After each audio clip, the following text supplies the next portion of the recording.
All right, folks. So, as I mentioned before, my name's Mara Iverson. I use she, her pronouns.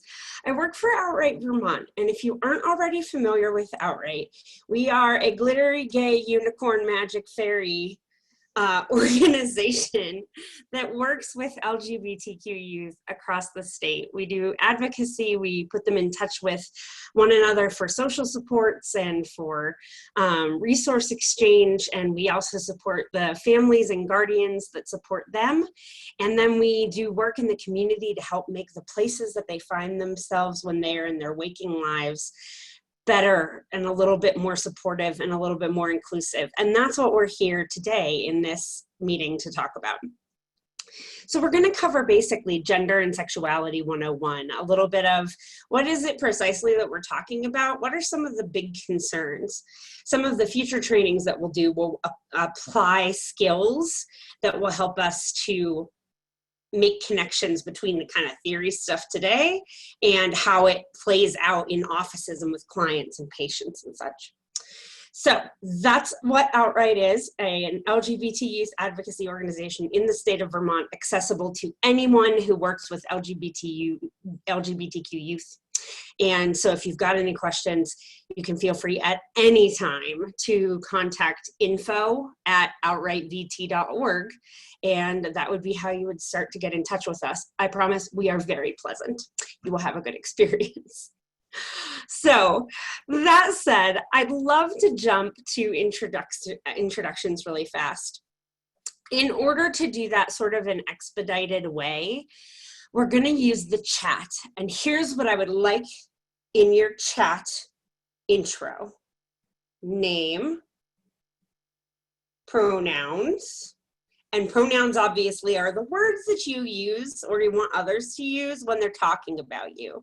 So for example, I like people to use she and her and hers when they talk to me. I have another colleague, V, who prefers for people to use they, them, and theirs when they talk to them. So whatever the words are that you like for people to use when they're not using your name. And then the last piece I need is the organization that you are affiliated with, especially if you are one of those designated organizations that works with Department of Mental Health. I have to submit a list of everyone who attended, and I will get in big trouble if I don't list the things that they need for the grant from you. So that would be super helpful. Name, pronouns, and your affiliation. Go ahead, go to it. And please feel free to scroll through and see who else is in the space with us.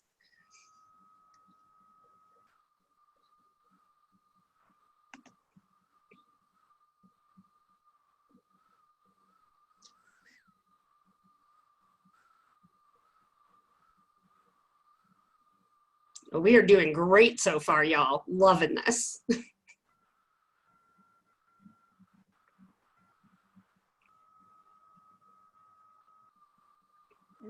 Is there an order?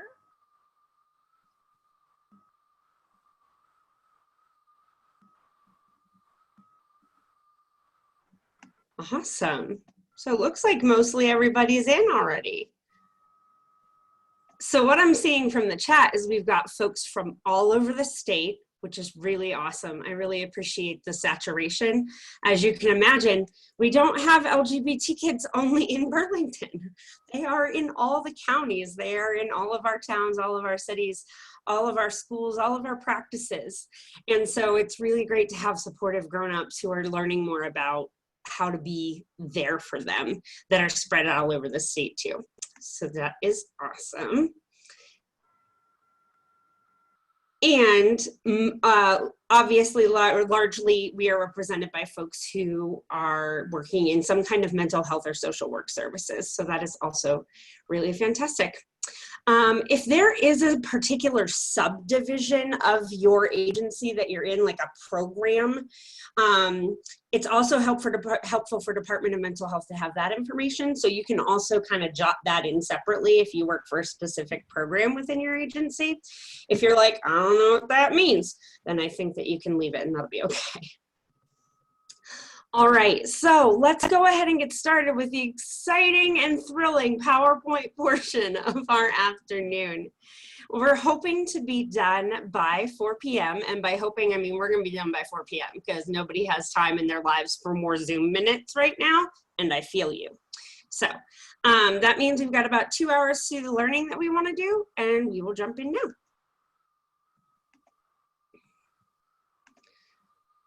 Okay, so let's see. Now, I cannot see everybody on the screen right this second, so I might have to grab some people, and you're going to be my sample size. So Wesley and Shannon, give me a thumbs up if you can see the PowerPoint. Awesome, excellent. And does this now look like the front page of the PowerPoint? Awesome. All right, thanks, y'all. I already told you a little bit about Outright Vermont. So one of the things that I want you to know about Outright is that we do work specifically with youth. So mainly folks who are up through their teens. By the time they get to after high school time, we usually transfer supports over to the Pride Center. So that's helpful for you to know in terms of who to direct where and who's got which services that are for the best age group for them. And we did a little bit of our introductions and housekeeping. We shared our information about ourselves, but I also wanted to remind you that CEUs are now available.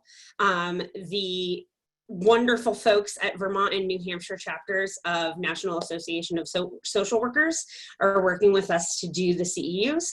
So the only rule on those is that you have to see 80% of the training. So if you came in wicked late or leave wicked early, it might intervene with whether you can get your CEU credits. But other than that, you'll have a CEU number on your certificate when we're done. So if you're looking for things for accreditation and continuing education, we're there. All right, we're gonna jump into what I call the kind of tough ouch portion of the afternoon. And I like to give people that kind of just content warning because it can be a hard place to start diving straight into some of the harsher realities that our LGBTQ youth face.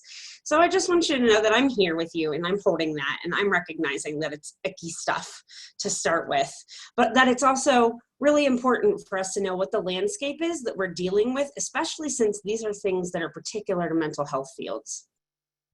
So if you're not already familiar with what Youth Risk Behavior Survey is, it's the survey that is the Vermont Department of Health gives every 2 years to all high schoolers and most middle schoolers in the state of Vermont. And it measures the risk amounts that they either engage in themselves or might be exposed to. So that might be anything from are they experiencing bullying to are they choosing not to wear sunblock? Literally all things that are on that risk survey. And so that's where we're getting this data from. And recently we started to be able to disaggregate data based on identities. For instance, 2017 was the first time we ever asked people about whether they might be transgender. And so it was the first time that we ever had data specific to the trans community. So we've been doing the Youth Risk Behavior Survey for a long time, but we've not necessarily been asking about LGBT in that same amount of time. So now that we've got data that we can compare youth who identify as LGBTQIA, the whole alphabet soup, and students who identify as straight and cisgender. Now, if you're not familiar with those terms already, straight usually means if we have a traditional gender binary, which we don't, I'm gonna blow that up in just like a few minutes, hang on tight. But a lot of people think of us as having a kind of like girls and boys binary. And in that binary, there's a sort of expectation around girls like boys and boys like girls. And if that is the case for you, we might use the word straight or heterosexual. The word cisgender refers to the actual gender that you feel inside rather than who you're attracted to. So your gender is going to usually be like identified as something like man or woman or girl or boy, but cisgender and transgender refer to the correlations that we see between biological sex, or at least sex assigned at birth, we'll get there too, and the way that people feel inside.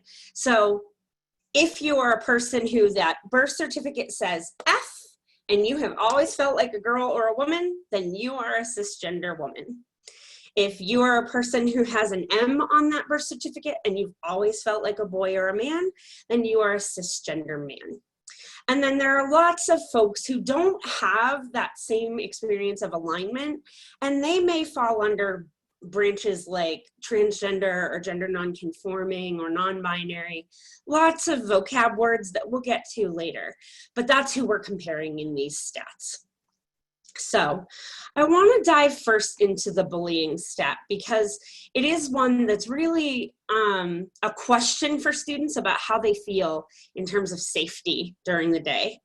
And you'll notice that LGBT students report being twice as likely to have been bullied in the last 30 days than their straight and cisgender peers. And that's happening at a rate of about 31%. So roughly 1/3 of our LGBT youth is reporting experiencing some kind of bullying on at least a monthly basis. And then about 13% of those actually sometimes skip school in order to try to feel more safe. And when we say skip school, it isn't necessarily because they feel unsafe in the math classroom. It's often places where there are less grown-ups around to do the observing. So the cafeteria or the playground or the bus or the walk to school or home from school or in sports locker rooms. All of those places are places that tend to be a little bit less observed, and they're sometimes the places where students feel the most vulnerable. And if you feel vulnerable enough that it just doesn't feel like you can be safe at school, sometimes you skip. And skipping school has real consequences for the future. You are required to go to school. And we know that education is something that everybody is entitled to and that they deserve. And there's a reason we make it mandatory. So for students to skip out on that education and the chance for social engagement and development, and for them to generally make the choice that something else is more important than those things, tells us that something is really going on, something that we really need to address. Also wanted to tell you a little bit about the experience of like sexual harassment, sexual assault amongst our LGBT youth. LGBT youth are about 2.5 times more likely to have experienced unwanted sexual contact at some point in their lives, and that's happening at a rate of about 38% of our LGBT youth. And unwanted sexual contact usually means that someone has physically touched them or physically engaged with them in some way that they didn't consent to. And that had a sexual connotation of some sort. And the thing to get really clear on here is that these are reports of things that students have already experienced up to the time that they took the quiz. So that means if you're a middle schooler and you're taking this survey and you're answering, yes, I've had this experience, and you're 13 years old, that means sometime in the 13 years that you've been alive was when you experienced that. Sometimes folks think of that as almost like a future projection, like 38% of LGBT people will experience unwanted sexual contact, but it's actually that's how many LGBTQ youth have already had that experience, and therefore may have some of the associated trauma pieces that come from that experience. The hardest one for me to report on here, just recognizing my own emotional reality, is that LGBT youth in the state of Vermont are 5 times more likely to have made a suicide in the past year than their straight and cisgender peers. And that's happening at a rate of almost 20%. So roughly 1 in 5 of our LGBT youth makes a suicide attempt in a year. And that isn't the same as suicide plan, right? To have a plan is at a 36% rate. So roughly 36% of our LGBT youth have created a plan for ending their lives because something that's going on in their lives, or many somethings, feel like they need that level of escape. And then the last statistic there is that actually 50% of LGBTQ youth in the state of Vermont have hurt themselves physically on purpose. And all of those are indicators that there is serious struggle and pain happening around that population. And we know it's specific to them because when we compare it to straight and cisgender numbers, the straight and cisgender numbers are significantly lower. Now, I don't want to say that as if we don't care about straight and cisgender kiddos. You'll see that even for straight and cisgender kiddos, about 4% of our LGBTQ youth in middle and high, not LGBTQ, of all of our youth in middle and high school, 4% have made an attempt on their lives in the past year. And that is absolutely as important. Our question about youth mental health is important across the board, but there's something that we need to do when we see big disparities. And the last statistic that I'll tell you about is that actually 63% of our LGBT youth report feeling sad for 2 weeks or more in the last month. And at that point, there are lots of students who we might make a recommendation that they see a mental health professional if they're experiencing that level of sad or hopelessness. And so that's 2/3 of our LGBTQ youth in the state of Vermont, which is a lot in reality. And so I say these things because, not because you didn't have an idea that sometimes things are rough for LGBTQ youth, but sometimes people think of Vermont as like a super safe haven where really our kids are okay. And they're not in Alabama, so it can't be that bad. And while things are definitely different here and sometimes more supportive than they are in other places, the fact that we have about roughly 2/3 of our adolescent LGBTQ youth telling us that they're experiencing sadness and hopelessness for long periods of time tells us that we still have work to do. And that there's work that we can do specifically in our mental health settings so that when people come looking for support and healing and health, we are best equipped to help them and not accidentally make something more painful or worse. So that is the last, I like to say, of the kind of really ouch portion. The rest of this training is going to be about like, okay, well, who are these kids and how do we make it better then? I want to give you a quick math snippet first. And that is that in the state of Vermont, we have in the neighborhood of about 89,000 K-12 students, 89,000. You can get an idea of about how many LGBT youth there are if you estimate that somewhere between 10 and 15% of those kiddos might identify as LGBTQ and specifically also questioning, just haven't landed on something yet, or wondering, need to do some exploring. That means that we're looking at least about 9,000 youth in the state who have an LGBTQ identity. The likelihood that one of those kiddos is going to come across your door, pretty high. So it's helpful for us to think not just as if they are like, I don't know, I might come across one once in a blue moon, but rather that they are absolutely numerically represented in the overall population and far overrepresented in the people who are seeking mental health resources. Okay, no more unfun slide. More fun slide. Okay, this slide is part of a game that I like to call Are You Smarter Than a Kindergartner? You ready? So my kindergartners, when I ask them about like what's gender, they usually do like a pretty good job. My grown-ups are like 50-50. So I'm inviting you, if you've got a definition, to unmute yourself and offer it. What is gender?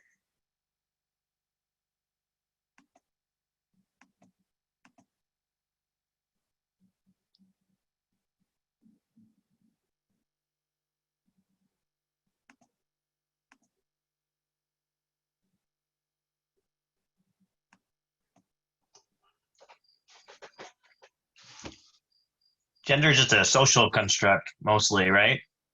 It is a social construct. Now, one thing that I like to remind the youth when they say social construct is that I'm like, yes, it is a social construct, and so are rules about wearing clothes outside, right? So just because something is a social construct, like money is a social construct, doesn't mean it isn't real, and doesn't mean that it, you know, and I'm not implying that that is what you're saying, but that's a good reminder for youth who sometimes come at it like, I don't know why I'm having such a hard time with this. Gender's just made up anyway.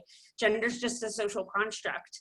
And you can remind them like, yeah, so is literally everything that we do that isn't basically eating berries off of bushes, right? Almost everything is something that we constructed to be how we live together. So it is a social construct. It's our idea of something. It's how we operate about something. What's the something? And we kind of define it ourselves, I think, you know, gender. So it's, and that's the reason that you have so many variations on it, especially if you have people who are like gender fluid or something like that, because they don't necessarily buy into, you know, the dominant narrative about what's masculine and feminine and things like that. So it's kind of very individual. Good. So we've got some keywords there. In addition to the fact that it's a social construct, it's also something that's individually defined. And the big words that we heard there are masculine or feminine.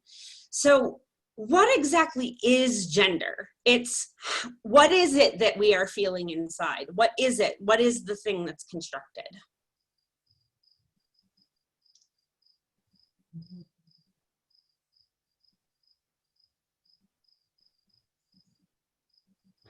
Would you like to hear the kindergarten answer? Sure.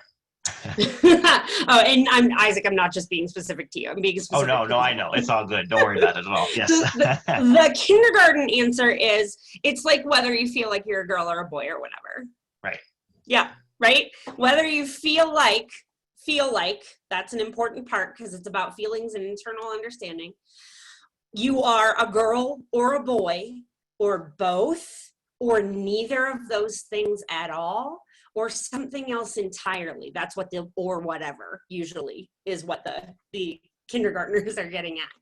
So it is like, how much, like, are you feeling maleness, girlness, both, neither, or something else altogether? That's what gender is, internal sense of self. Now, I don't usually ask the kindergartners about sexuality. I usually ask them about, can you tell me if there are people that you like and other people that you like? And usually even littles are able to tell me that they experience a difference between people that they care about and that they love, and that they have friendships and relationships with, and people that have, there's something else going on that makes them kind of like, yeah, but I like Evan. And that's what sexuality is. It's about that extra romantic something, that extra physical or emotional draw to someone. And the reason that I specify it here on this exciting rainbow screen is that sometimes when we have that whole big alphabet soup like LGBTQQIAAP, etc., it can be really easy to assume that those are all just one thing smashed together. But they're actually separated into, like, some of those things are like sexuality and romantic attractions, and some of those are gender identities, and they're actually separate. So that's helpful for us to know, because there are different things to talk about with youth regarding both of those things. Every human has a gender and a sexual or romantic orientation, even if that gender or sexual or romantic orientation is the lack of one. There is still an experience, even if it's kind of like a zero experience. We'll get to that too. But I just wanted to make sure we were super clear on those pieces, because it's really hard to talk to a kid who's LGBTQ about what their stuff is if you're not sure if what they're talking about is their internal sense of who they are in terms of our gender construction, or if they're talking about who is it that they are and that they're attracted to, and what does that mean to relationships. Okay, good job. We did really great there. I mean, like, the fact that we jumped in with social construct, the kindergartners never get there. They suck. All right, so let's move on just a moment. I want us to understand how deeply the gender binary piece gets into our lives and the lives of our youth. And in order to get there, I want us to first go on like an imagination adventure. So we're going on a field trip. Are you prepared? You can like close your eyes if you want to.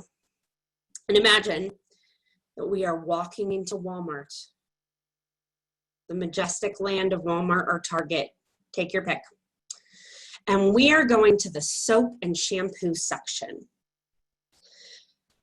You can tell me kind of out loud here, you can unmute yourself. What are some things that you might see in front of you? Well, the actual things that would be before your eyes or maybe even under your nose if you used your nose in that shampoo and soap section. What are you going to see? Perfume. Ah, scents. Yeah, perfumes. What else?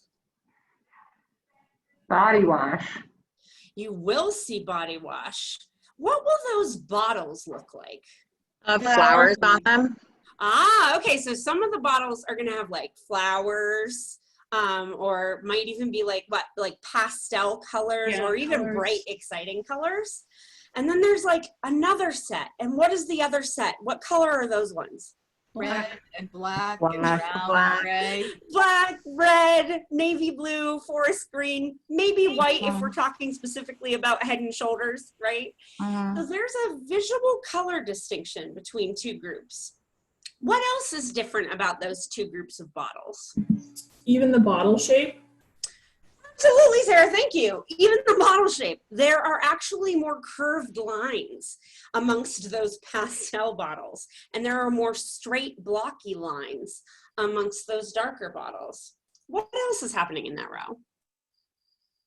I mean, some of the bottles say for men specifically. That's right, they do. Like as if people reading the bottle wouldn't know that soap was for men unless they wrote it on the bottle, right? Which obviously does not make sense. Lots of people are fully cognizant that if they have a head, they could use shampoo on it or soap of some kind on their body, right? So it is interesting that a lot of those soaps literally say for men. And I'll tell you why. It's because scientifically, if you use a bottle of for men on your body and you are not a man, it will fall off right onto the floor. Right on. No, that's not how soap works, right? Soap is not gender dependent. So that is an example for us right there of what does it mean that soap comes in bottles that say for men, or that have pictures of women, or very different color schemes, or very different titles, right? So over on that pastel side, you might see something like Japanese cherry blossom, right? Or midnight madness, something along those lines. And then over here in this dark bottle section, you're gonna have like swagger, brute. Some of my favorites are actually the Old Spice brands. They have Captain and Ambassador and Kraken that are also sending messages, right? Even those things are sending messages. And the scents even are different. What are the scents over in the pastel section? Oh, they're very flowery. They can be Hyacinths flowery. and roses. Mm-hmm. If they're not flowery, what are they? Fruity.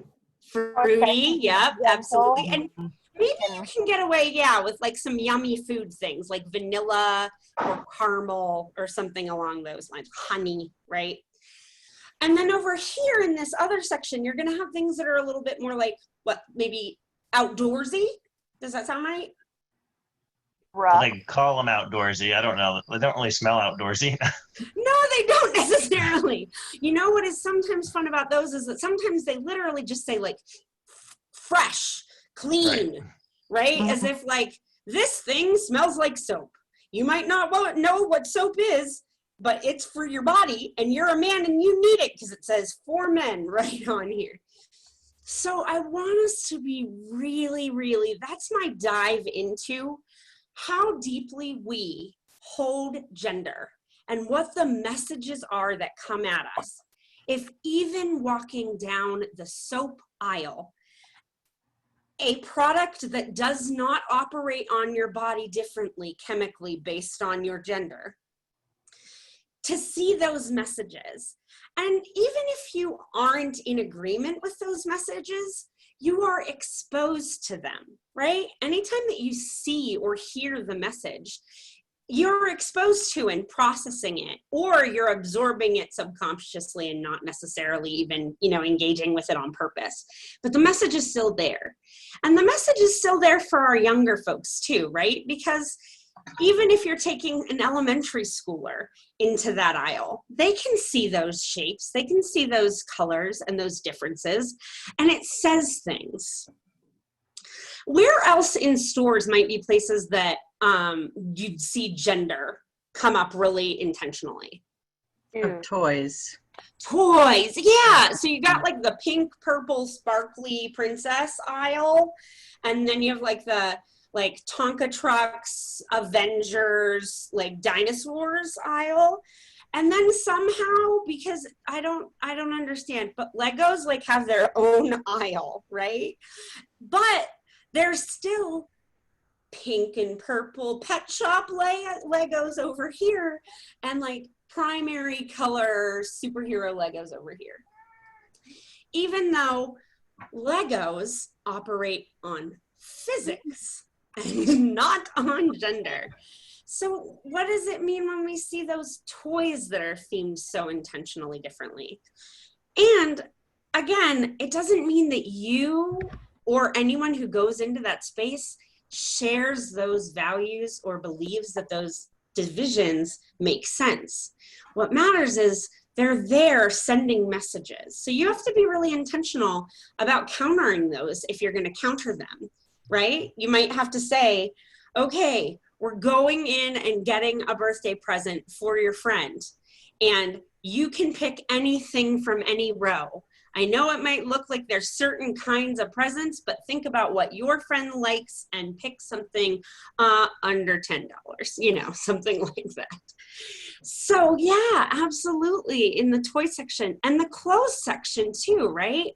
From wee little tinies all the way up through adults. There are literally signs above the products that say what gender of person is supposed to be looking for clothes there.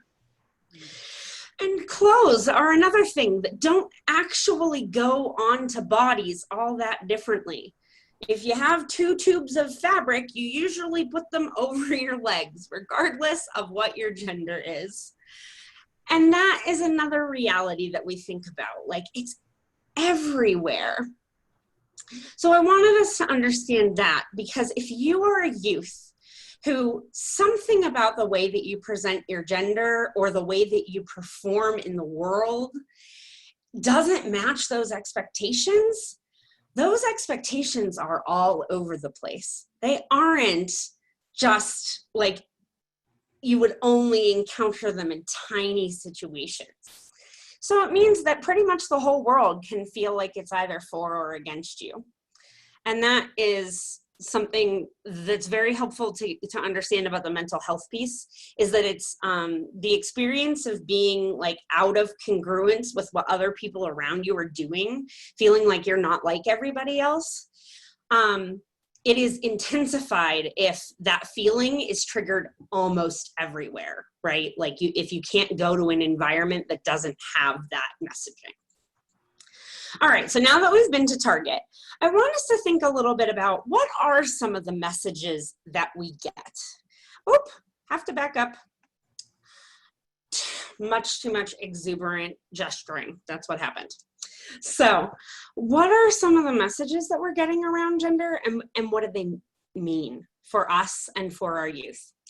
So you'll see that what I have here is a listing around the gender binary, because we do tend to think of things as stuff that is feminine, stuff that is masculine, stuff we expect girls or women to do, stuff we expect boys or men to do.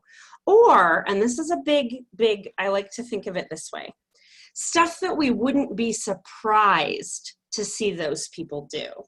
It's not necessarily about like you expect everyone to conform, but it's more like if a person is doing an activity that you expected them to be doing or that doesn't shock you, it doesn't register. It doesn't usually garner bullying or teasing.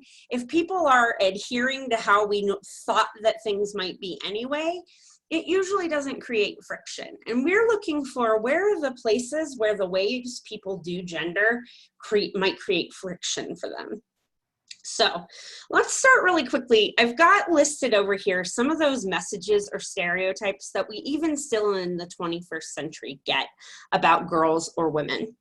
And some of those are like, girls like pink and purple and sparkles. Women are emotional, or if we're going to use another term, moody, right? Girls are gentle, they're polite, they're maybe even quiet. As a matter of fact, if you want to have some fun with your dictionary, I'm not anyone to judge what you do with your time on weekends. Have all the fun you want. If you want that time with your dictionary, look up the word ladylike. What does the word ladylike mean? And what would it mean to be a lady who isn't ladylike? Does that mean that you aren't a lady at all? Because this is literally the description that says ladies are like this. And we often are not surprised to see that girls or women are good homemakers, are people who are neat and tidy, or they're good at cleaning or cooking, or taking care of people in some way, especially people who are maybe young or people who need assistance of some kind, maybe have disabilities, maybe are older and need more supports, maybe even are sick or unwell. We also sort of aren't surprised if we see that girls are attracted to boys, right? No one's going, oh my God, I have literally never met a girl that liked men before, right? And if you did, I would love for you to send me a message about where you experienced that, because I will move. It will be an interesting place to go. But there's also a sort of thing that people aren't surprised if girls or women are investing time, energy, and resources in their appearance to be attractive to men, but also to everyone, right? There's sort of this, that's what the big giant shampoo section is about, right? It's about, we sort of expect you folks to invest your time and your money in making sure that you look particular ways. What are some other things that might be stuff that is no one is surprised by to see that girls like or want or enjoy or act like, or that women like or enjoy or want? And we can put those in the chat. What are some other things that, like, no one's going to be surprised to find out that if you're a girl and you wear nail polish, probably not going to be something that people are like, oh my God, I've never met a girl that wore nail polish before. I've only met boys that wore nail polish.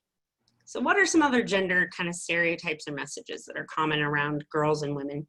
Cheerleading, absolutely. Cheerleading, dancing, other performance arts. There's sort of a like, I'm not really surprised to see that you want to do dancing. Shopping, absolutely. There's a lot of stereotype around the idea that women like to shop, or there's sometimes even gender role expectation, like women will be the people who do the shopping. Playing with dolls, yeah, some of the toys are really gendered. So it's not that everyone isn't capable of picking up a doll, it's just that people might be less surprised to see someone they think is a girl playing with a doll than someone they think is a boy playing with a doll. Oh yeah, that's a good one, Isaac. So studies that show that assertive women are often called bossy. And that is when, you know, when we're describing other people who aren't women, assertive just means assertive, right? It sometimes means can get the job done, can fight for what they need, can be clear and concise in their communication and forthright. And those things are all things that we often want in leaders and in people who do work, right? People who do tasks. And so for us to suddenly choose different words like bossy or bitch to describe specifically girls or women who have those qualities means that we're attaching a different value to it. Means that we're saying that in some way it's not good to be this way if you are a girl or woman, or it's maybe not preferable. Does that mean that we don't ever, ever, ever like assertive people who are women? No. Does it mean that they never succeed? No. We officially now have a Democratic vice presidential nominee who is a girl, right? It's official. So it doesn't mean that there's no success, but what it does sometimes mean is that friction is something that those people maybe experienced a lot of along the way for defying people's expectations or surprising them a lot. Okay, so we've picked on girls and ladies for a long time. So now we're going to pick on boys and men, again with the understanding that there isn't actually a binary. There's a spectrum of all the ways that different humans feel inside about their gender and maybe show it to the world. But they do get put into kind of two categories. And so in this boys and men category, we have this sort of expectation that like boys like blue, or like maybe they like dark colors, or they don't care all that much about like colors and brightness and decoration at all. There's an expectation that boys and men will be stoic and rational and logical, and that most importantly, they won't cry. Boys don't cry, right? Is a thing that literally even in 2020, people still say to some people, like, hey, boys don't cry, suck it up. So the emotional range expectation is different if people perceive someone to be a man. People are also less surprised if they see someone they perceive to be a man engaging in some kind of violence. So lots of movies show a dude punching someone or breaking something, or even in our professional lives. All of the jobs that require a weapon in order to execute the profession, for instance, military or police, those are all still numerically dominated by people who identify as men. And that's part of that cultural piece. It's part of the expectation and what we come to see as normal or typical, or at least what doesn't surprise us. We do also see people that we perceive as boys or men as being very physical, maybe rough and tough and in contact and active, using their bodies, maybe for sports, maybe for athletics, and in their work, right? So tradespeople, construction, first responders, firefighters, people who use their bodies to do a task, to create something, or people who do work that requires a large amount of like skill teaching. And that would be things like doctors and lawyers and things along those lines that you have to get formal education to do. All of those are also still pretty numerically dominated by men. We also are not surprised if we hear that a guy is dating a girl. It's just not typically a thing that is a stunner to anyone, because I do feel confident saying that every one of us has probably met some human who was a man who was dating or interested in a girl, and vice versa. Because that is how we sort of view the world. We call that heteronormativity, where that's just the expectation. We actually expect everybody to be straight, and we even assume it of them if we don't see them with a partner, or even if they're single and they don't have a partner at all. We assume that if they did have a partner, that it might fall along those lines. And we're also often expecting that people who are boys and men will be pursuers of women of some kind, that it's really important for them to try to go after girls and have lots of people that they're dating or having sexual experiences with, or something along those lines. Again, totally not 100% of all people who identify as boys or men, not even close. But a list of things that if people see folks that they think are boys or men engaging in, people aren't really surprised by it. So they don't experience friction if they're engaging in those things. So kind of just like what we did with that girls and women's side, what are some things on this men and boys side that people just are not surprised? They would expect to see a boy or a man be like this, or enjoy this, or pursue this.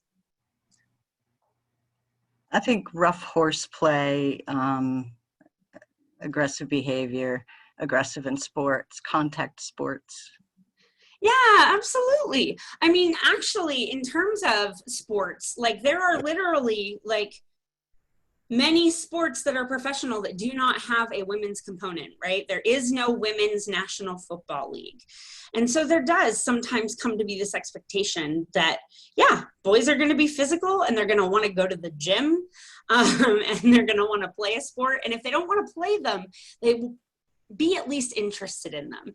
And so no one's really surprised if they hear a guy talking about their fantasy football league, in the same way that they might be a little bit surprised to hear a girl talking about her fantasy football league. Oh yeah, fixing stuff, pulling things apart, knowing how they work. There's absolutely a sort of like, people expect boys to do that sort of thing.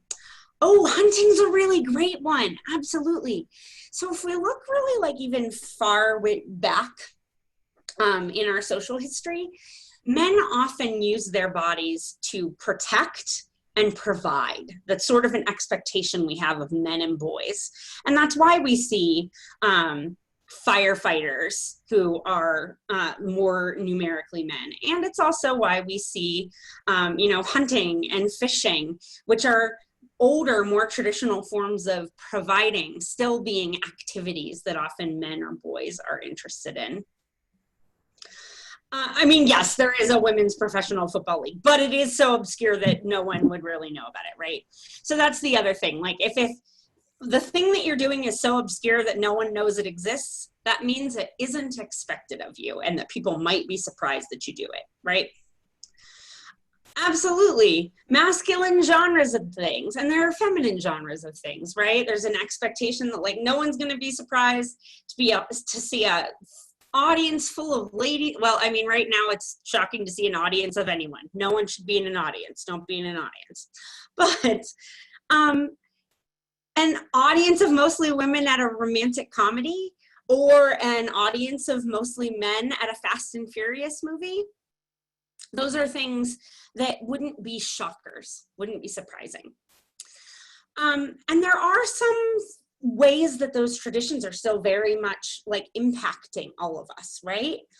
Individually. And so that's what I want to dive into for a couple of seconds here, because these are the things, this world that we've just described and detailed to ourselves is the one that all of our youth are growing up in, whether they're straight or LGB, whether they are cisgender, transgender, whether they're non-binary or fluid, or have another label altogether. We all experience these same sets of messages. We're living in the world together. So sometimes there's going to be interaction between what the world is doing and then what you are allowed or expected to do. So we're going to talk about ourselves first so that we can put ourselves in the shoes of other folks. So feel free to share in the chat or out loud. When was a time that you really wanted to do something and someone told you no, or they at least didn't encourage you, basically because of your gender? Something you really wanted to do and people said like, people like you don't do that, or why don't you consider something else, or just outright no.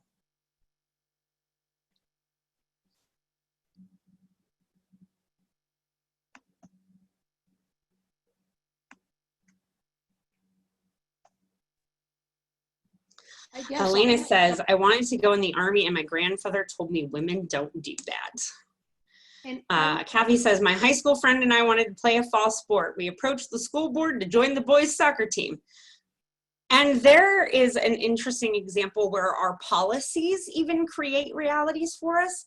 Title IX is a legal requirement that says that we told women for a really long time that they couldn't be involved in things. And so this law is designed to try and ensure that they can. But now that we're living in a world where we're hoping to do a little bit more blurring of the lines or expanding of the boxes, sometimes that law almost gets in the way when you've got someone who says, well, you know, I'd actually really like to play field hockey, but field hockey is a single gender sport. And then people say, actually, you're not allowed because if we let you, it will throw our numbers of Title IX teams out of bounds. and then all of a sudden we'll be in legal trouble, right? So yeah, absolutely a situation where the sport that you want to play maybe isn't always encouraged or allowed for you. I wanted to travel to Mexico and people didn't let me because I'm going to guess it's because it wasn't safe. Yep, you're a little blonde girl and you'll get kidnapped. Yep. Yeah, so activities that you want to do, ways you want to interact in the world sometimes get restricted. Often because people believe themselves to be concerned about safety, and not that there are not elements of safety that are involved. I'm in fact telling you that, yeah, it's sometimes less safe to be perceived as a woman. It's sometimes less safe to be perceived as an LGBT person. It's less safe to be perceived as a person of color. But those are things that are not inherent to the person, and they are not things that we can't change. And they are not things that we should constantly use to prevent people from having the experiences and meeting their needs. We change the situation to make it safer, not change the person's decisions so that they don't get contact with the world. Okay, so here's the other side of that coin. Now tell me about a time when you did not want to do something and somebody made you do it anyway because of your gender.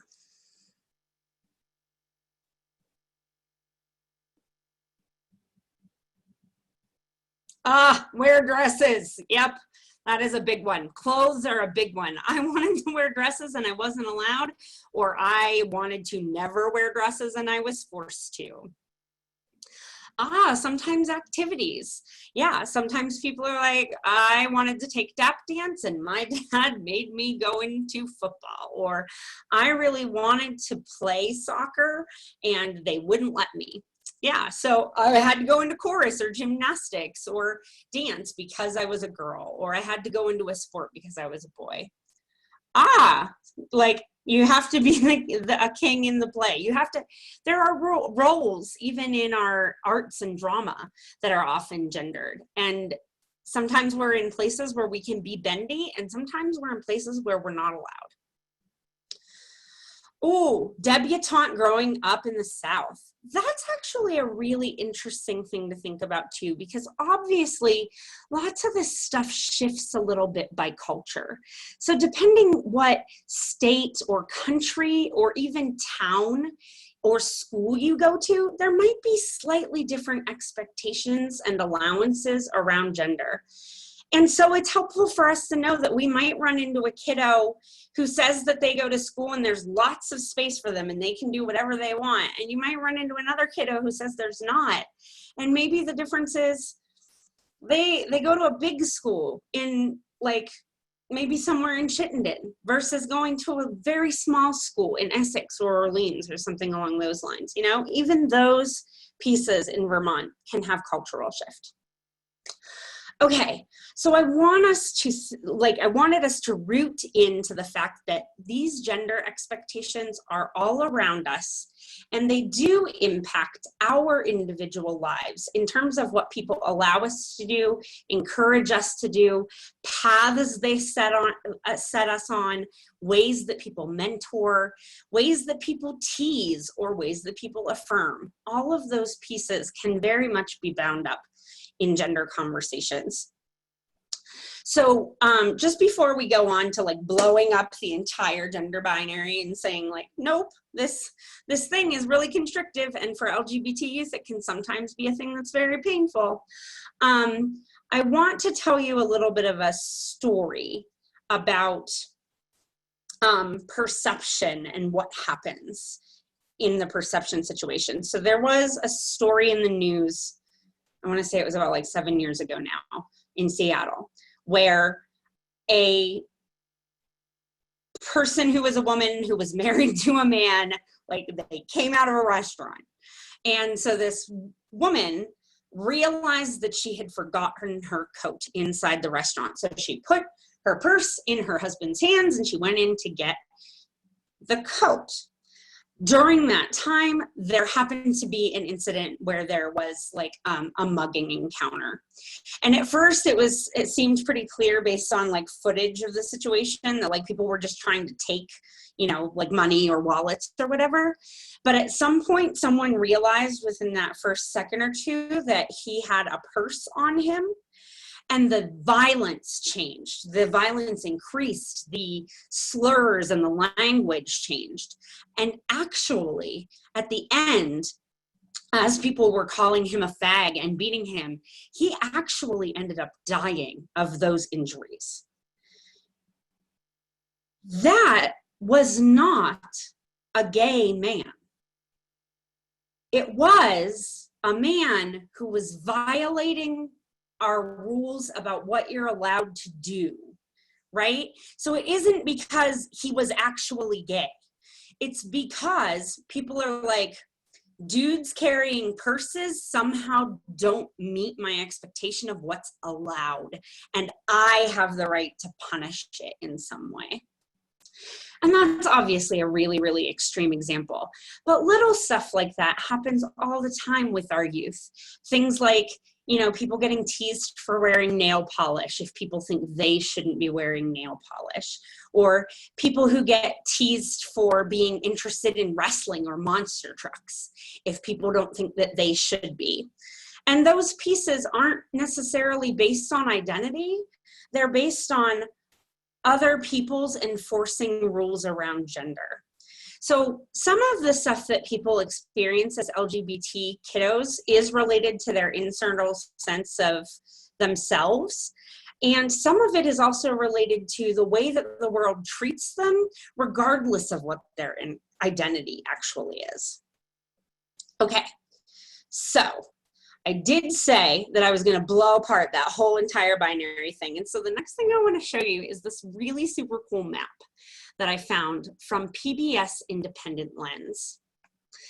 This is called the Two-Spirit map. That's TWO, spirit, two-spirit, which is a concept that comes out of out of Native American tradition, but remembering that Native American tradition is not one monolith. It is dozens and hundreds of different societies and cultures doing things individually their own different ways.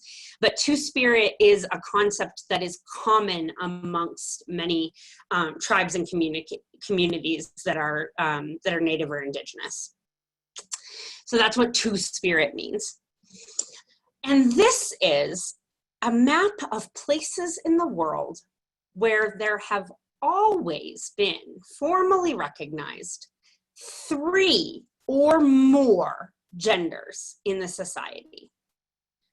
Places where, yes, there is a concept of girl or woman and there's a concept of boy or man, but that there is a 3rd or 4th, 5th, or even 6th, one of these actually has 6 separate gender categories, where the people who are in those societies can do a lot of like what we just did in our last activity, where they can tell you what some of the attributes of all of those different genders or expectations of those genders are, even though there are 3 or more.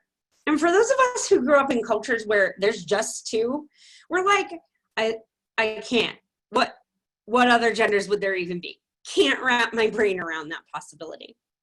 But I talked to a very wise 4th grader, actually, over the course of last year, who asked me in a training if I thought that people who came from those cultures might be confused about our culture because we only have 2 genders. And I thought that that's probably the case. They might well have the same sort of like, what do you mean? Which 2 are you choosing? If that's not the model that you grew up with.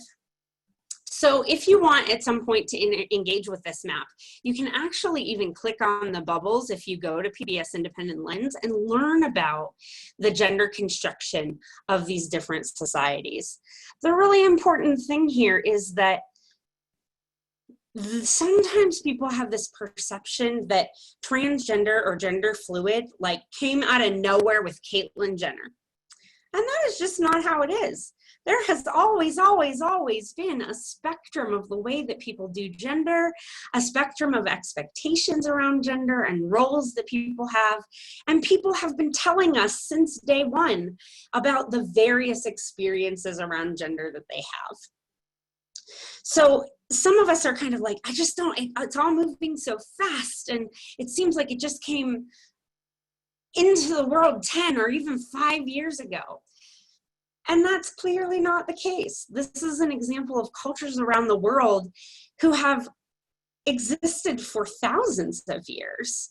There's actually a society in these bubbles that their formal, like their written system describing their gender system, the first example of it is actually 5,000 years old.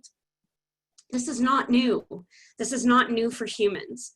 And so it is helpful for us to understand that this is absolutely within the realm of normal human experience for gender to be something more than merely two boxes. And that can be very helpful, especially since we've got that history in the Diagnostic and Statistical Manual that kind of tends to say that there's something broken with you or there's something wrong with you if you don't do gender the way that we expect or if you don't love people the way that we expect. And some of that is even the case now. Like you may have clients who maybe want to try being on hormones because they want to try to shift something about their body to make that body more aligned with who they feel like they are inside. And then there are some insurance companies that will still require a medical or psychological diagnosis of some sort in order for them to access those sorts of therapies or things. So that's my message here, is that gender variance and attraction variance is absolutely normal and typical amongst the human species, always has been. And while we have different laws or expectations around it, that doesn't mean that those people aren't normal and well. Often what happens though is that the world's interaction with them creates pains or creates dissonance that make unwellness within them, right? Like there's not necessarily something wrong with you, but if you live in a place where people beat you down all the time, that will take a toll on your mental and physical health. And then you will have a thing that you're worried about, even if there wasn't something before. All right, gender unicorn time. Who has seen the gender unicorn before? You can like raise your hand, wave. You can even flash that little thumbs up sign on the reactions at the bottom. I like it. Good. Lots of gender unicorn folk. Lots of you have also not seen it before. So let me give you an idea what gender unicorn is used for. It's just a little sort of map or model to help us understand how gender and sexuality operate in human beings. So think about it like that. It's just a model that's showing us different ways that people can be. The neat thing about this model is that you can even fill it out almost like it were a quiz about yourself.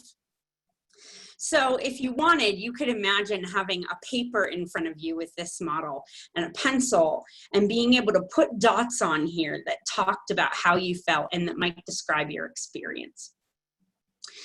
In that binary model, there's not variation. There's, if your birth certificate says F, you are a girl or a woman, you feel like a girl or a woman, and you're attracted to men. Or your birth certificate says male, you feel like a boy or a man, you are a boy or a man, then you feel like a boy or a man, and you're attracted to women. That's how our binary system often works, and the expectations that we have around humans kind of conform to that. And you can kind of visualize in your mind how different those two straight up and down lines are from all of the different ways that we could maybe represent human experience here on this map. So let me tell you about some of these categories and things that you might hear in clients and youth that you talk to around them. So the first is gender identity. And the visual cue is the rainbow that's inside of the thought bubble on the unicorn to remind you that Gender identity is how I feel, how I think of myself inside. It's how I perceive myself in terms of how much maleness, femaleness, both, neither, or something else altogether I have. Which means there's one human on the whole planet who is an expert in someone's gender, and everyone else is not, right? So one person who knows their gender identity, everybody else is part of the like 7.9 billion people who don't get a say. That's important because sometimes we have a tendency still now, because our brains are designed to categorize stuff. So like see someone walking down the street and for us to go like, I can't tell if that's a boy or girl. I can't tell if that's a man or a woman. And that's an opportunity for us to kind of reach out and snatch that idea and pull it back in and say, actually, that lady on that training said that gender identity is an individual sense of self and that I can't tell just by looking at someone how they feel inside about themselves. That's a good practice to get into because brains are pretty well programmed to make guesses about stuff based on our senses. And we sometimes have to do a little bit of rewriting, a little bit of practicing something else. So that gender identity piece is separate. You can see like there's dotted lines that separate things. That means that that thing is separate and does not influence or impact any of the other things on the sheet. That means no matter what your gender identity is, no matter how much femaleness or maleness or otherness you feel, it doesn't change necessarily how you might express or who you might be attracted to. It only dictates how you feel inside about gender. And you can put dots on more than one line here, right? You could say, well, actually, I feel a whole bunch of girlness and a whole bunch of boyness, but not really any of the other genderness. Or I feel only other genderness and nothing that feels specifically like boyness or girlness. Or you might even be a person who fills in the zero end of the line, those empty circles at the side that say, I don't feel any of this thing. And there are folks who say, I don't feel any of those three things that are listed there. We actually have a word for that. It's called agender, and it's people who don't experience gender as part of them at all. And that is also a real, actual, genuine way that people can have gender, which is to not have it. And then all those words like non-binary and gender fluid, what they basically mean are there's not necessarily a zero on any of those lines, and there can be fluctuation, and people feel some of a lot of things rather than all of one thing and none of another. So that's gender identity, how I feel inside about myself. Gender expression, you'll see on the unicorn, is the outward, like that's that green dotted line around the unicorn. And what that means is, what are the ways that we send messages out into the world about our gender, and how might other people interpret them? Now, caution, gender expression is less straightforward than it looks, because gender expression actually works kind of like a game of telephone. At the beginning of a game of telephone, what happens? What starts off the telephone game?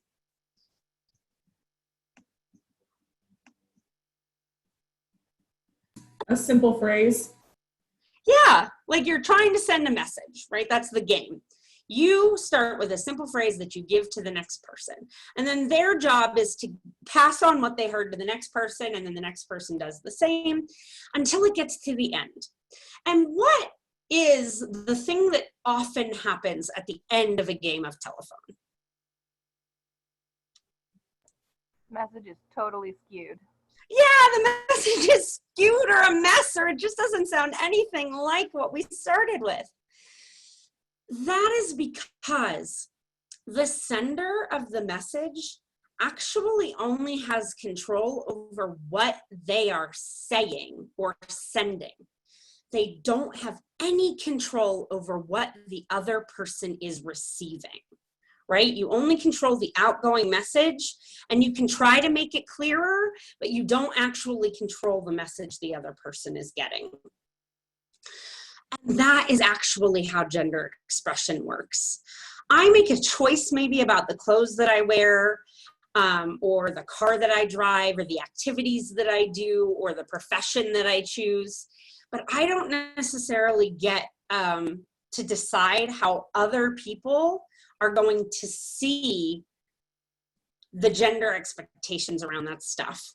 So if I grow up in a place where wearing skirts and dresses is feminine, then people might read skirts and dresses on me as feminine and assume even that they know that I am a girl because that's what they see me in.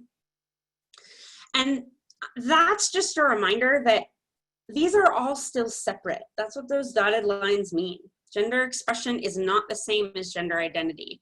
And so if you see something that you might perceive as feminine or masculine, that might be the intentional message that someone is sending, or it might be a message that you're just picking up based on some other learning that you've done in your life around expectations.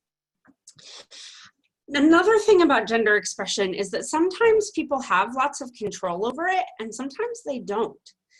Think especially of younger children who don't have a bank account and who don't necessarily get to make the choices about what they wear.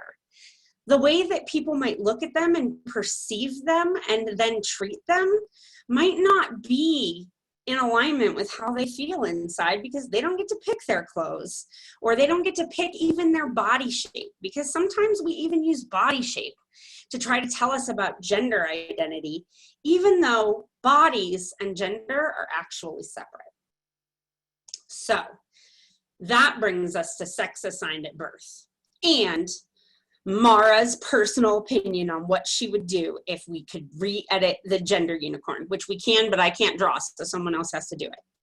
And that is that you'll notice on the gender unicorn that sex assigned at birth has that little like DNA strand, and that symbol is like between the unicorn's legs. That implies that your biological sex, the physical manifestations of sex in the human body, is the same as, equal to what ends up on the birth certificate.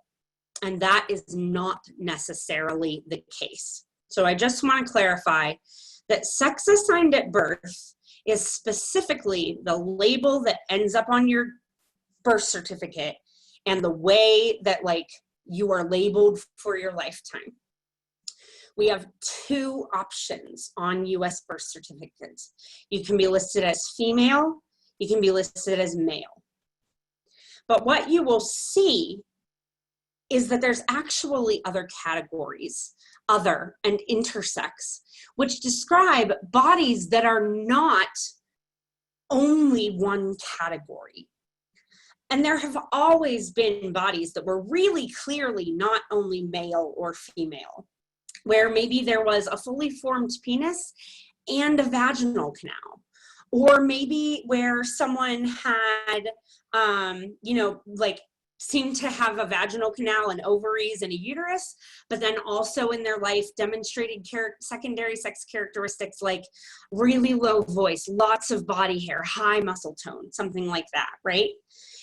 And that is because actual biological sex is also on a spectrum, which is not something that most of us know very much about. But sex assigned at birth can't be on a spectrum because we only have the two options, right? So that's why that line looks a little bit different too. That's why you just see the dot, because you get that assignment and that assignment stays with you. You don't get a say as to what your sex assigned at birth is because you're just born. You're like an hour old. You can pretty much only cry and maybe barf. That's it. That's all you can do.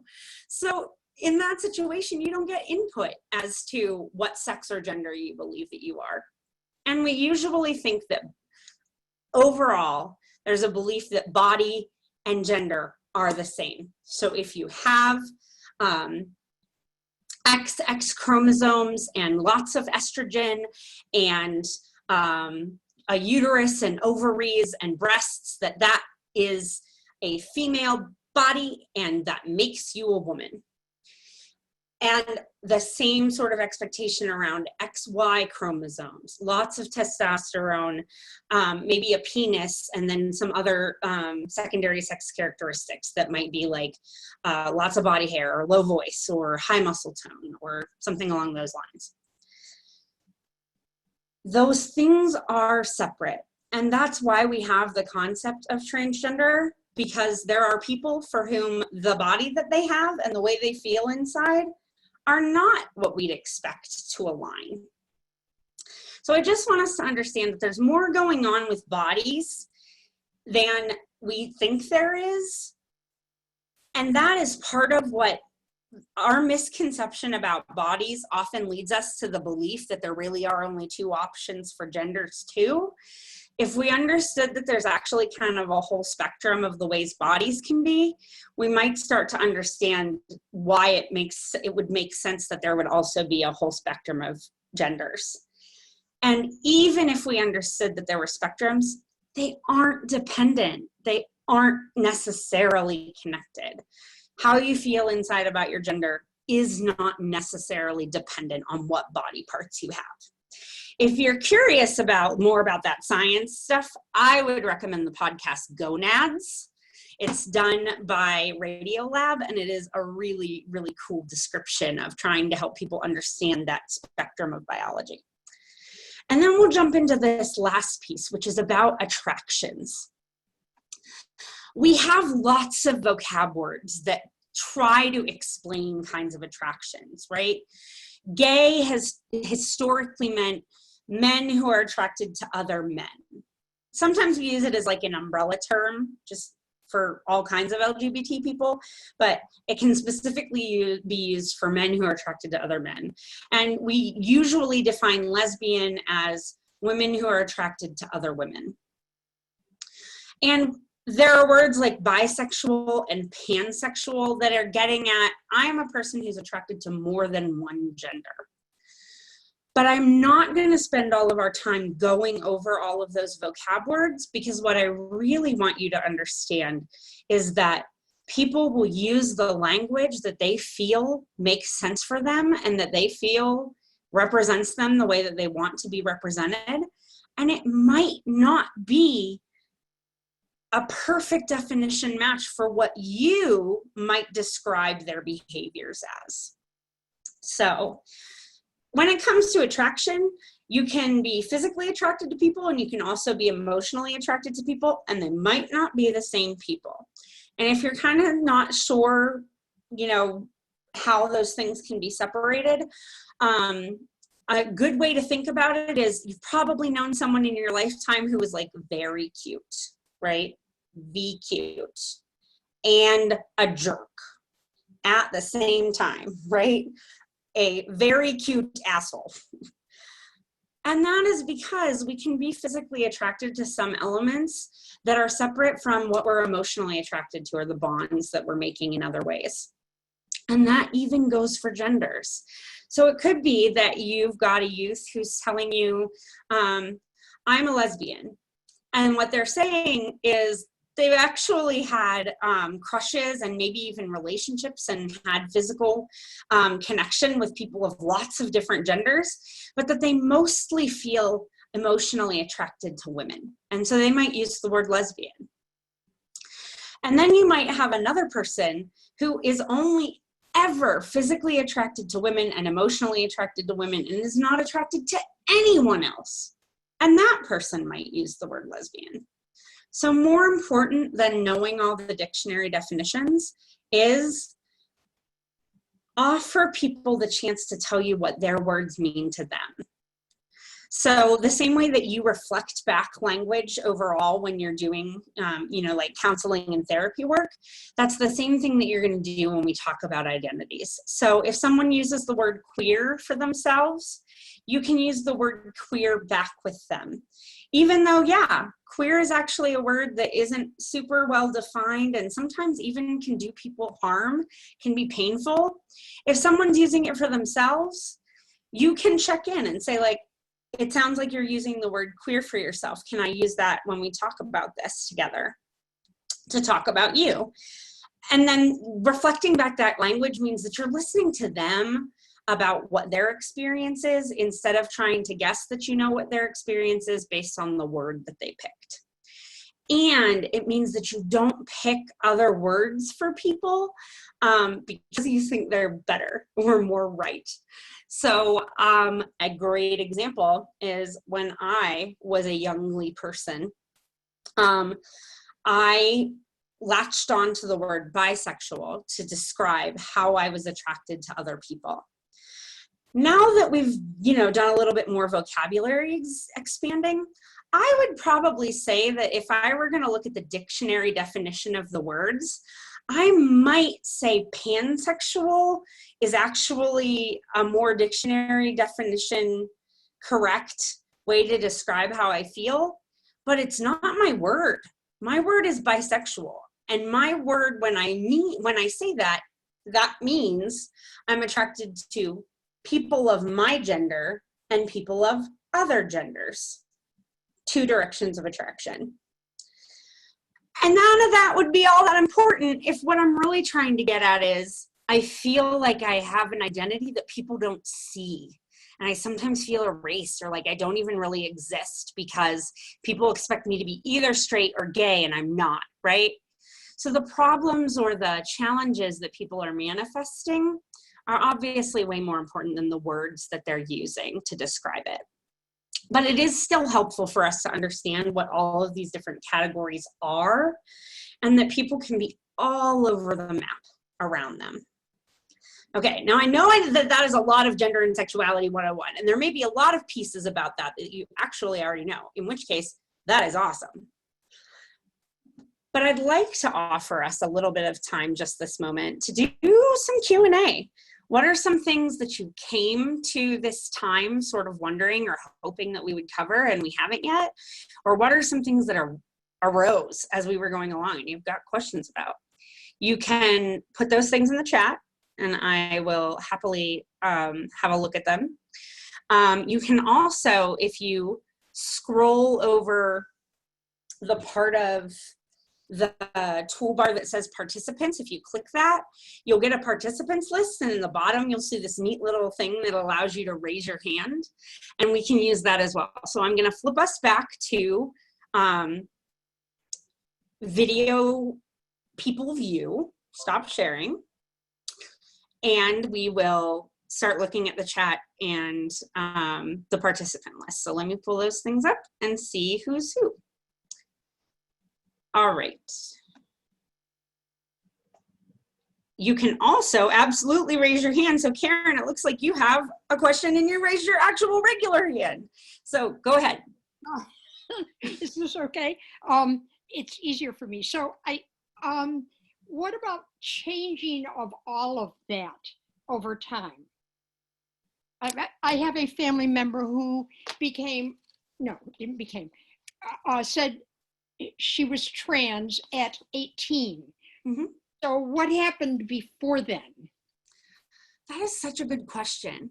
One of the things that we don't talk about very often is that a lot of these things are actually kind of fluid and they do change over a lifetime. And so it is absolutely possible that over the course of a lifetime, you might feel different ways about who you're attracted to or about what your gender is. Some people kind of like do some exploration and figuring out and land on a thing, and that thing makes sense for them forever. Some people do a lot of exploring and never feel like they land on only one thing, that they're always sort of wondering what's going on and feeling change.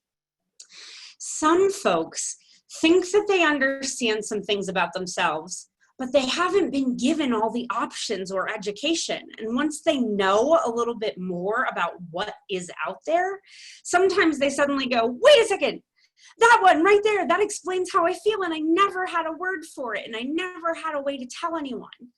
A great example of that one actually might be, it is really common for some people to have like attractions to people that are romantic, but to not be interested in the physical or sexual component. We might call those people asexual. And there are lots of people who go through their lives thinking like, I am broken. There is something real wrong with me. I don't want to kiss anybody. I don't want to have sex. Everyone says that I'm supposed to want to do that thing all the time. Everyone talks about it. It's everywhere. I can't escape it. And it just isn't part of me. What's wrong? And if they had a chance to talk to someone who knows what asexuality is, they might have an opportunity to hear the word and suddenly go like, wait, what? That's a normal way that humans can be on the spectrum of sexuality and attraction? What? And that's a totally different way of being in the world suddenly, of feeling affirmed, of feeling real, of feeling like there isn't something wrong with you, but that you are just one of a variety, and that there are other people who are also like you, a normalization of the fact that that is a way that people are. So that doesn't mean that a person wasn't asexual before that, or if someone comes out as trans at 18, it doesn't necessarily mean that they weren't trans before that. It just means that some of those things take a little bit of exploring and digging into and playing with, and maybe even learning before we can figure out what thing feels like it makes sense to us. And as we learn more about ourselves and change over our lifetime, stuff might change. So just because I'm 18 and I say that I know that I am trans right now and I know that I am a trans girl, doesn't mean that at 42 I might not go, you know what? I actually think that I'm more gender fluid. My whole life I've really been all over the map, but it felt like I was always supposed to pick just one and stick to it. So I did, but that wasn't how I felt inside. So that's kind of how the change thing works. Change can operate through an entire human lifetime. You can be experiencing change or questioning or exploring at any time, not just during adolescence, not just during your school years. There are lots of people who get to be 60 or 70 and suddenly get a chance to really engage with who they are and how they feel. And interestingly, gender crystallization in human development inside of our bodies and brains actually develops between the ages of 2 and 4 in a typically developing person, which means that usually by kindergarten time, a person can say that they know what their gender is. Now, that is highly dependent on if the way that they feel inside has somehow been given words for them to express. So there are sometimes kiddos who get to be like 5, 6, 7, who know something about themselves and know that it's somehow rare or doesn't match up with what they're seeing out in the world. And they might not have the language or the words yet to try to describe it or to try to say who they are or what they need.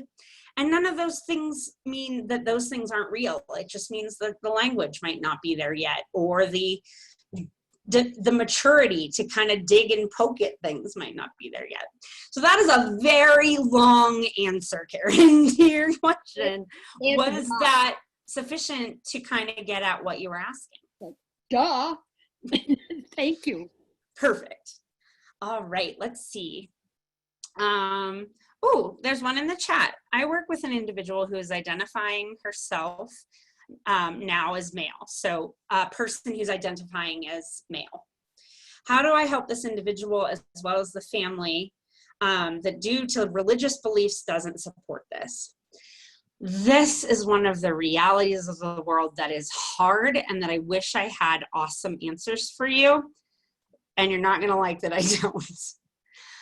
There are conflicting needs and there are conflicting cultures and conflicting demands in the world. So even though there are absolutely a spectrum of genders and sexualities, there is also a range of the ways that different cultures accept those realities and decide whether someone has worth as a person or is even okay as a person. You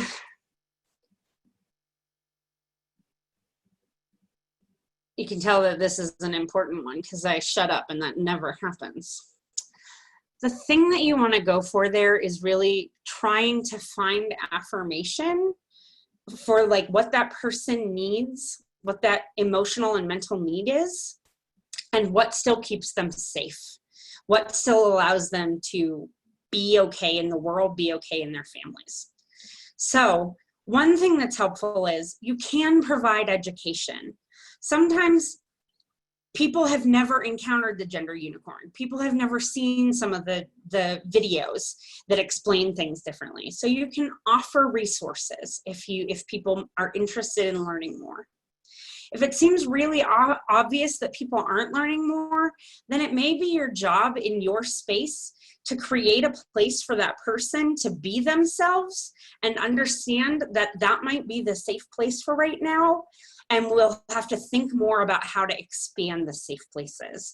So maybe when they are specifically with you, they feel like they are a boy. And so you use the name that they want to use.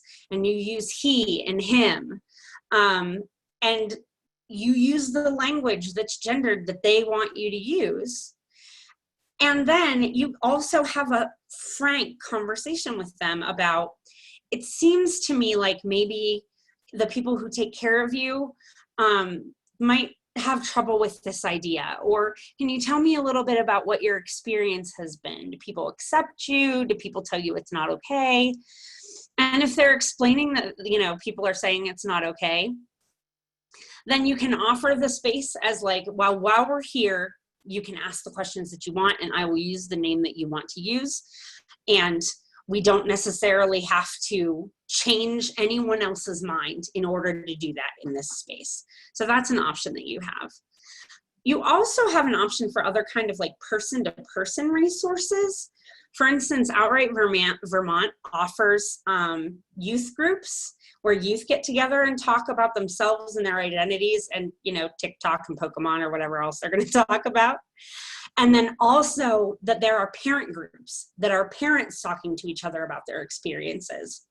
And sometimes those are the avenues that people need in order to hear that someone else is like them or someone else is experiencing the same things. And sometimes even reticent parents or family members or guardians are willing to try out a group or look at it.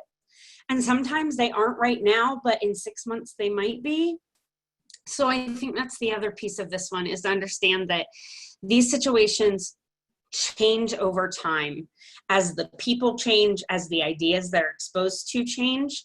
And so your job is have the resources available so that whenever people hit the point that they need whatever the resource is, you've got it to give it to them, and create a space where people can meet the goal that they have, which is whatever wellness goal, whatever sense of affirmation they need, which of course, if you're like 8, you're not going to use those words, but you can use those words.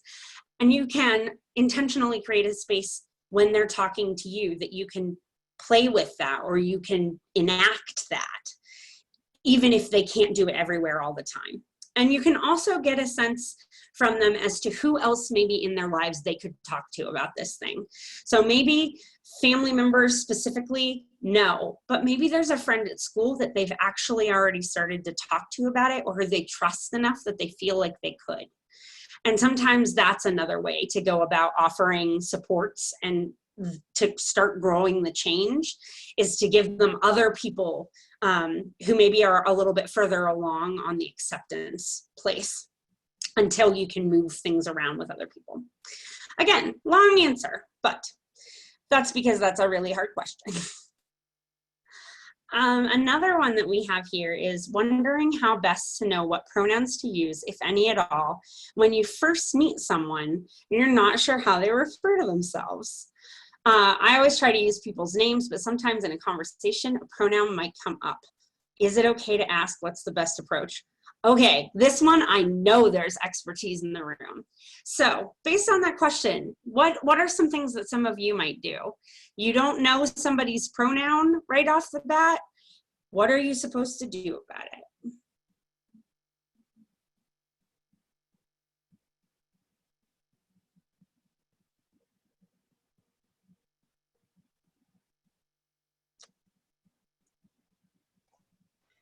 I would certainly feel comfortable asking, what do you prefer that I use as a pronoun with you or in reference to you? Awesome, thank you. Yeah, so like Kathy said, like that can for some people be a thing that you can be comfortable asking, and that it can be okay to ask. It's becoming more and more common to ask that, not even just verbally, but also on forms, right? So an intake form might even have something like, what is the name that you want me to call when we're together? And which of these pronoun words do you want us to use when we're together? So that even on an intake form, you can sort of get a sense of that. And then you can reiterate that in that first intake appointment, where you talk about how are we going to be with each other and how are you going to represent yourself? And know that that stuff can change. That can be part of it too. You can sort of like just make it known, like, this is what we're going with for now, but lots of people change over time. If something changes, I hope that you'll feel comfortable telling me that you'd like to try using some other words for a while, or you've been experimenting and could we do it here, or what does it mean? What are some other pieces that people think about that sort of pronoun piece?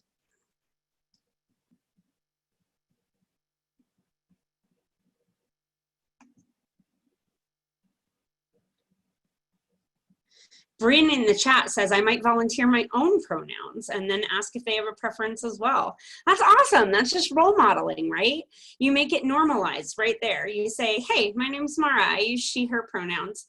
What pronouns do you want to use and what name do you use? Absolutely. And if people don't know what pronouns are, education time. Like, you get to tell people what the things are that they might not already know. So you might explain, well, pronouns are actually the words that we use when we don't want to use somebody's name all the time. So for instance, you might say that my name's Mara, and you don't want to say, this is Mara's phone. Mara is going to Mara's car. Mara is, right? Lots of using the same word all the time, and sometimes it can get awkward. And so instead we might say, this is Mara. This is her phone. She is going to the car. The glass is hers. So you can give examples like that.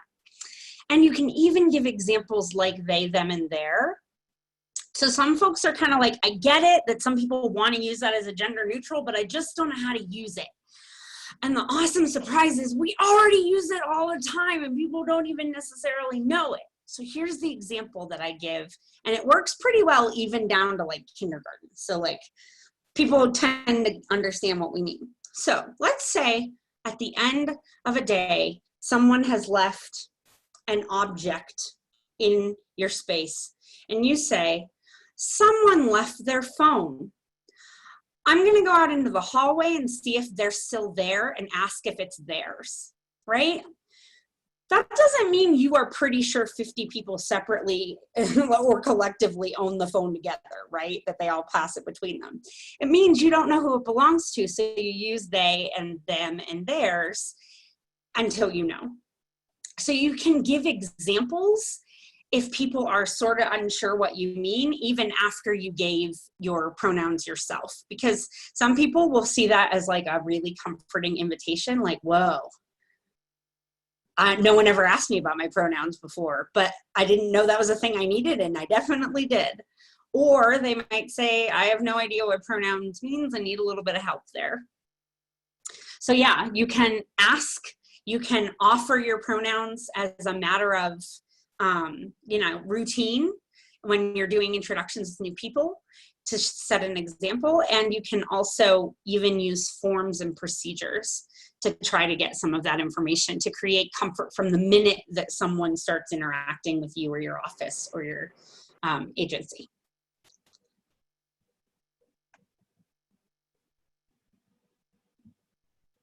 I see that Sandy says when I forget, I feel badly. Let me share an anecdote with you that I think, well, less an anecdote and more of a brain approach.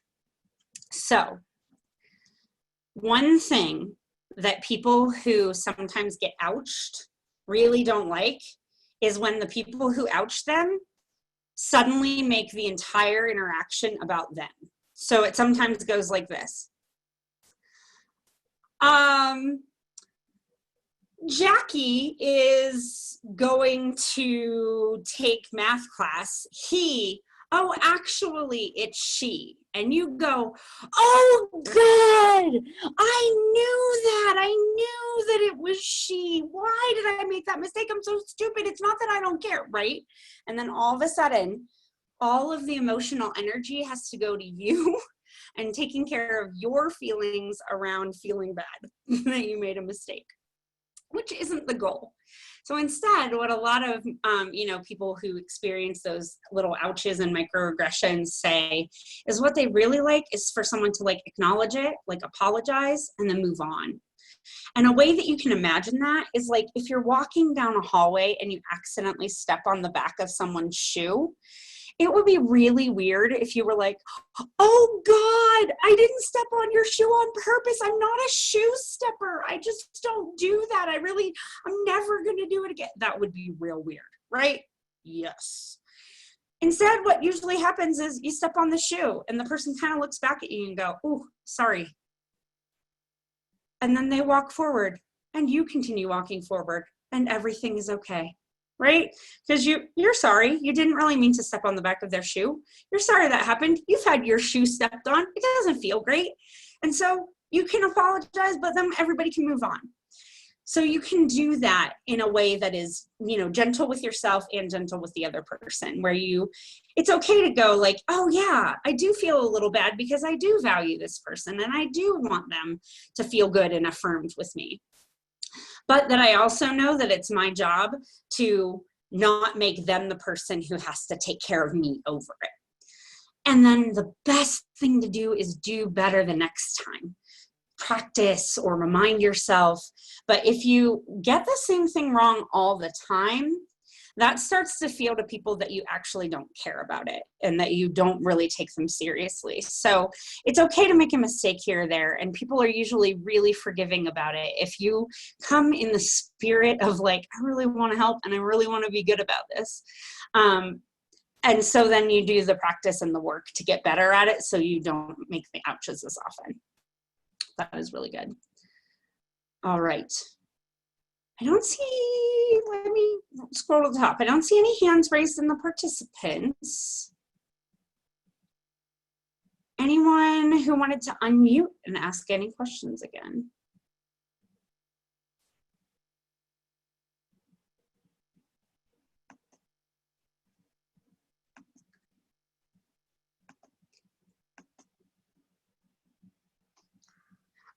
So Cameron says, what media would you recommend for people for topics of gender, sexuality, identity, etc.? And are there any you would recommend for individuals who might not be as accepting of these conversations? Okay, we totally have collective expertise here. Toss out your recommendations. What awesome books have you heard of, or TV shows have you watched, or films? What's out there, y'all?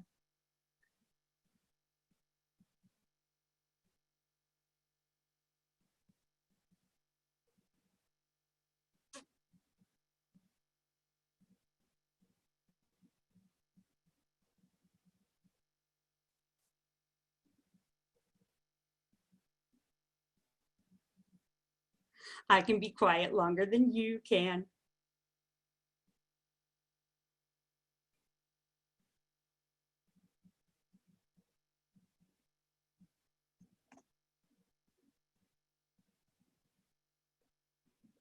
All right, that's not true. I'm actually a really big extrovert and I talk nonstop, so I can't wait forever. I will give some of my thoughts, and if you have other thoughts and you want to add them to the chat, you are welcome to do that.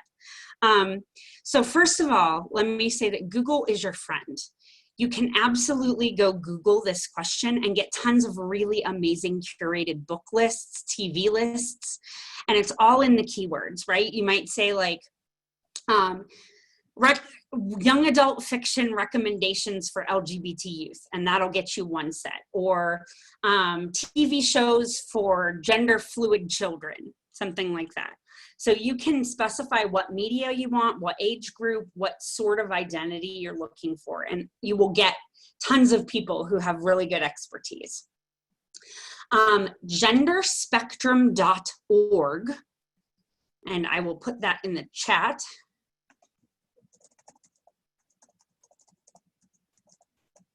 Genderspectrum.org is a place that's got a ton of really good resources, and one of those good resources that they have is a good media list. I've got, it looks like another suggestion here. Oh yeah, so for older kiddos, Sex Education and Pose on Netflix are both really good examinations of LGBT life, or even just life that has LGBTQ people in it. So those are really good. Novels, Boy Meets Boy, The God Box, Luna, Hero, absolutely. You can find lots and lots of novel recommendations, and even check in with libraries. Sometimes libraries have a whole section that's LGBTQ, and those people are really familiar with those media pieces. So check in with experts as well. There are so many young adult fiction novels that have LGBT characters now that it's bananas. But there are also even a lot for younger kiddos. And so you might see things like My Princess Boy, or what's another one of my favorites? Neither, or Not Quite Narwhal. Tons of them for all different ages. Let's see, any other? Ooh, Euphoria, fictional show for older kids. Look, Vade is a kind of like YouTube vlogger, and they are a non-binary person, and they are super cool. And fact that you probably didn't know, Look recorded a message specifically for our kiddos for our lavender graduation that we had back in June for our Vermont kiddos. So Look actually spoke at the graduation for those kiddos. Lavender graduation, by the way, is it's like an affirming celebration for LGBT people who are like completing a degree or passing a milestone, because often those people get overlooked, or we don't celebrate enough that there's a lot of challenges and barriers in the way. So when people who have those challenges and barriers make it somewhere or complete something that's valuable, we need to make big deal celebrations out of that to really recognize that it matters that they got the thing that they were aiming to achieve, and that they can do more. So yeah, I really love Look. So you can continue to look in the chat. I'm going to run us through the last more technical parts of the end of our training. And that is that there is an evaluation that I have to offer and encourage you to please take, because the Department of Mental Health needs that data back from us. So as we're wrapping up here, 1, if you have not already put your name and the agency that you work with in the chat, do that now, because I have to turn that into them. So name and agency you work for in the chat if it hasn't already been there. I'm saving the whole chat, and I'll go through that later for attendance. And then I'll share with you in my little slideshow again,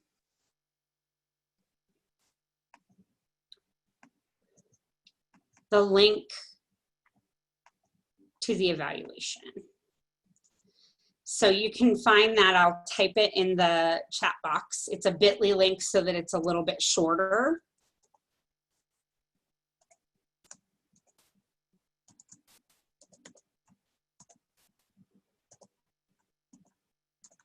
And I would like to share with you that I am very clever and very awesome. And therefore, that you'll notice that that actually says query queer like query. Oh my God, I know, I like puns and it's a problem. But that's okay because lots of LGBT youth like puns. So if you have a few ready, you will be either very popular or popular in that way that people are like, oh my God, this old person does puns and I just can't even. They both work. Good entry strategies. So if you could go to that bit.ly link and take that evaluation, it's only about like 5 questions and only one of them even requires like an actual like verbs, words response. And that one is optional, though it's awesome if you fill it in. So name, agency in the chat, do your evaluation, and we're still kind of like a little like, I'm offering more opportunity here for people to offer more resources. So I'd love if you've got some more ideas for books that you've recommended to clients, or groups or resources that you've recommended, not just for kiddos, but for family. Let's spend a couple of moments kind of dumping them in this way. And after this training is over, I'm going to send you out your certificate for participation, and I'm also going to send you resources that will be useful, so that the Gender Spectrum site and that GoNeds podcast, all of that stuff will be there for you to click. But if you've got things that I might not know about, I want to be able to include them. I also want to put in a really quick pitch here that we do have 2 more versions, 2 more sections of this series. So these were the Gender and Sexuality 101. Catch us up, tune up, so that we know a little bit about the concepts and the things that matter right now to youth and how they work. The next pieces are implicit bias. So we're going to talk about what are the ways that our biases might operate without our being super aware of them, and how can we counteract that? How can we choose different actions that reduce the way that bias impacts how we serve clients and how we do the caretaking that we do? And then the last portion is the skills and practices, where we will do scenarios and tabletops. So if you have, like, for instance, a specific situation that's come up in your practice or your experience, and you would like us to work it out together, or would like to hear other people's perspective on it, you can feel free to submit it. I will have plenty of my own, so you don't have to feel obliged. But if they're real ones that you have to work with right now, why not get a brain trust of like 40 professionals to weigh in on something that is important to you? So we'll do some scenarios, some tabletop stuff, and we will also talk about some basic kind of like top 10 practices, simple things that you can change even tomorrow in your behaviors, in your communication methods, in your policies, in your forms, etc. So that's going to be a really hands-on interactive training where we do lots of learning together that is real world based.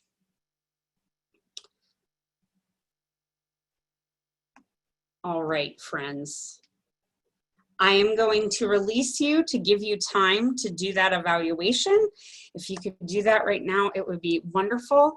If you have any questions in the follow-up to this presentation, info@outrightvt.org, which I will again put in the chat, is a great place to start. And there is no question that you ask that would be too silly or too complicated or be something that we aren't willing to weigh in, or at least point you in the direction of the best resources we know about. So info@outrightvt.org now, in 2 weeks, or maybe even in 2 years when you remember when you have a particular client that Outright's there with some resources for you. All right, go take your evaluation, and I'll see you hopefully at another training very soon. Thanks, y'all. Thank you.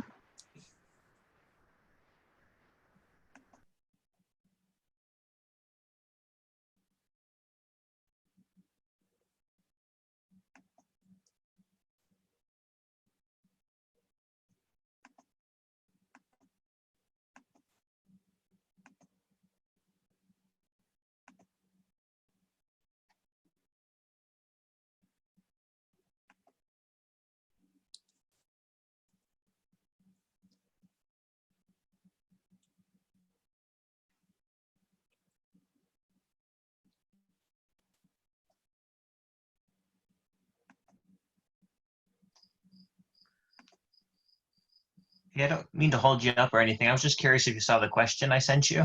Oh, Isaac, let me check. It was like really recent, wasn't it? Like the I last sent one privately, I think. I kind of Yeah. put it earlier, but I think it just got kind of buried under the other questions. Oh So I yeah, was just, no doubt. but I can just tell you what it is. Yeah, let's do that so I don't have to spend your time That's- looking for it. That's fine. Basically, I like the word queer because I think it's very inclusive, and I think it's easier to say than LGBTQ plus blah blah every time. But I was just kind of curious. There's so much baggage kind of attached to that word that a lot of time I don't really feel comfortable necessarily using it in correspondences with like my school principal or using it in the classroom or in worksheets or anything. And I was just kind of curious, what people were thinking about that, if it is a word that should be used kind of more commonly, or if it's just one that certain people are allowed to use, or if it's just what I mean. Yeah, that's such a good question. And the interesting thing is that I'm sure you realize that people are kind of all over the map in terms of their feelings about that particular question. Yeah. What I'm hearing from youth right now is that a lot of them feel comfortable using the word queer for themselves if that is the word that they want to use. Okay. But that they might not use the word queer to refer to the whole community or to refer to other people if they didn't know their titles or their labels already. Okay. On the other hand, in the larger public, we do often use queer to talk about queer theory, queer literature, queer music, etc. Like it's used in the academic sphere as a shorthand for LGBTQ. Right. So I think that it is not necessarily, it's not necessarily bad to use. Obviously, one thing that we want to do is avoid putting any or the in front of it. So using it as queer an or the right? queer, no go. Yeah. Right? Yeah. But yeah, I think other than that, to talk about queer identities or to talk about the spectrum of queer experiences, I think you can still use those. And you can also offer people in advance. I'm a big fan of like heading it off at the pass and say like, I'm going to use the word queer. I realize some people are uncomfortable with that. If you're uncomfortable, I would love for you to tell me, actually, I'd rather that you not use it. And if you don't feel like you can say that right now, you can say that after or in an email or in another way that's more comfortable. But, and then you give them a little bit of the history. Queer is a word that we now use as an umbrella term, but it has been used to do harm and still is in some cases, etc. So again, long answer. Nothing has short answers. Right. No, definitely for that one. I was just kind of curious what, what outrights. I mean, I've gone to your website. I know that queer is a word that's thrown around pretty liberally there. So I know that it's definitely more in vogue than it used to be. Yeah, we have a section of the website that still talks about why we use the word queer. But we've actually, over the course of the last 2 years, we've been getting this stuff that I just talked about with the youth about using it for themselves, but not for people who aren't themselves. Right. Is new. Like it is literally stuff that we started hearing within the past 18 months. And so we're still trying to grapple with okay, there's been a shift in our community. Is it a shift in youth larger? Is it, what is the conversation? So I like to, I offer that information with the knowledge that that's brand new and we're not sure yet.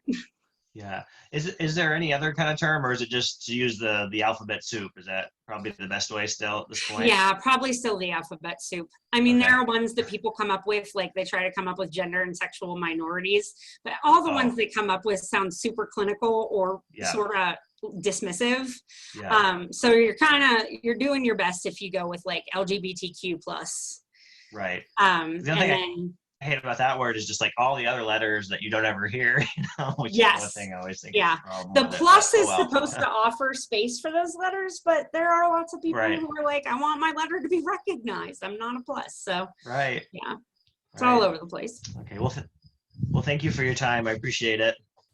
Absolutely. And I hope you'll be at one or two of the next workshops. Yes, definitely going to try to make some. Have a nice day. Awesome. See you. Thanks, Isaac.